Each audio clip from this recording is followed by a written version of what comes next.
Hello. So I'm going to start addressing mostly this shelf today, but something that I wanted to kind of highlight is one of the really cool parts of this project, which is trying to figure out what Jeff's workflow was in the workshop.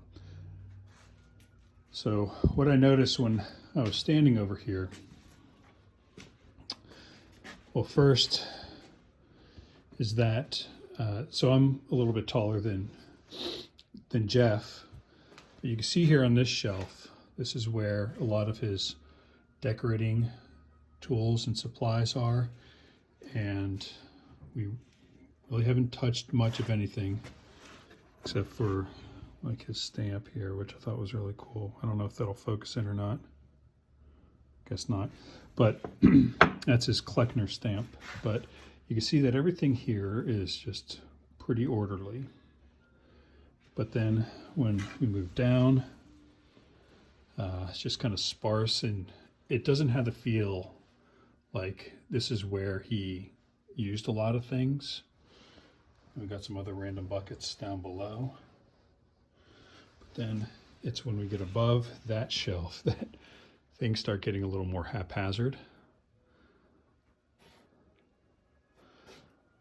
And you can tell by looking at these shelves, it's a real shame though that that broke here, but you can tell when looking at these shelves that he mostly worked along in this area.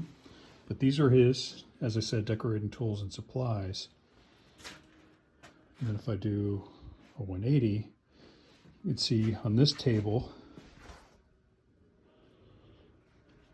he has this rather large banding wheel. And then he's got like some cups over there that were in queue. I believe we've shown you photos of this before.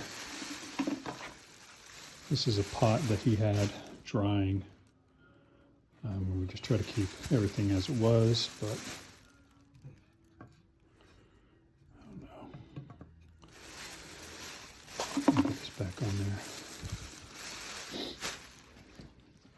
But so we have the banding wheel here, his tools here, but then another area that's like right in the spot, so everything was just like within reach, was what we're guessing was like the glaze station. So you have all these little cups, stuff. You can see like this gorgeous splatter of glaze that made it up here on the wall. There's other tools.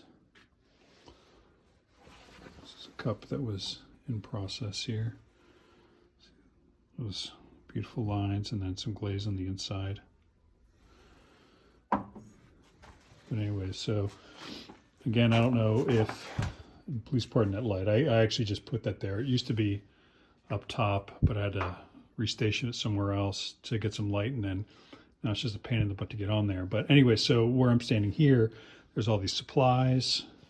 You see random glazes down here.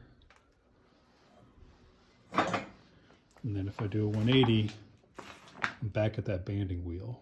So there's a lot of logic to the flow here. And I'm gonna certainly speak with people who had worked with him in this workshop to kind of like either confirm or just,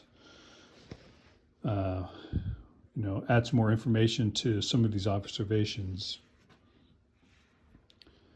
But yeah, I don't know, I think that part's really cool, because that's really what we're going after here with this archive, is just to document what a potter's workshop, looks like.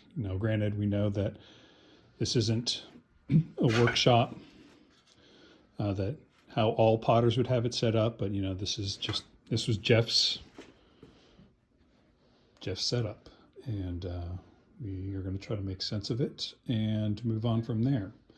So yeah, as I said, I'm going to start tackling this shelving unit here, get that cataloged and boxed and put away. and then move on to the next station. And I do think that I should probably mention, like, I don't think,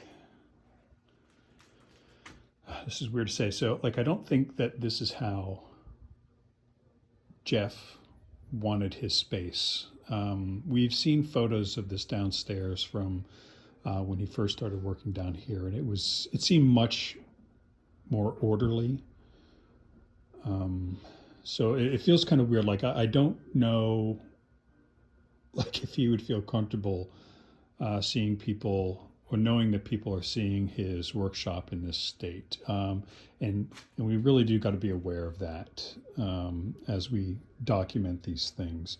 We certainly want to honor him and honor his work, but also kind of acknowledge the fact that perhaps he just couldn't keep on top of things the way that he wished that he could have before he had passed. But yeah, so let's look beyond the clutter and just try to see what fun things he was up to. So that's it. Thanks and take care.